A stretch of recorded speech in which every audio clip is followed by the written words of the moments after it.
ఏంటి అక్క నువ్వే వచ్చేసావు? ఫోన్ చేసింది పిక్ చేసుకుంటాండి కదా. నువ్వు బిజీ ఉంటావు కదరా, అందుకే నేనే వచ్చేసా. ఇంతకీ డాక్టర్స్ ఏమన్నారు అక్క? బేబీ హెల్దీ అయినా? డాక్టర్ని ఇంకోసారి కలవాలిరా, బిడ్డను వద్దనుకుంటున్నా. ఏంటక్క అసలు ఏం మాట్లాడుతున్నావో నీకైనా అర్థమవుతుందా? ఆడపిల్ల పుడుతుందేమో అని భయంగా ఉందిరా.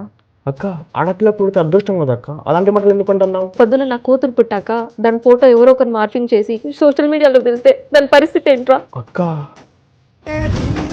ఎంత తెగించావే. ఈరోజు లైవ్గా ఒకరి పరిస్థితి చూసా, అదే నీ ఫ్రెండ్ నందిక. అది నీ వల్లే సఫర్ అవుతుందంటే నేను తట్టుకోలేకపోయాను రా. అక్క అది జస్ట్ నేను ప్రాంక్ చేద్దాం అనుకున్నా అక్క. ప్రాంక్ అంటే నవ్వులు రావాలి కానీ కన్నీళ్ళు రాకూడదురా. నువ్వు ప్రాంక్ అనుకున్న పని ఆ కుటుంబం అంతా తలదించుకునే పరిస్థితి అయిందిరా. సారీ అక్క, నా తప్పు నేను తెలుసుకున్నాను. ఇప్పుడే జరిగినందుపై వాళ్ళ అమ్మకి చెప్పేస్తా. ఇప్పటికైనా మారురా, అమ్మాయిల జీవితాన్ని చీకట్లోకి నెట్టకు.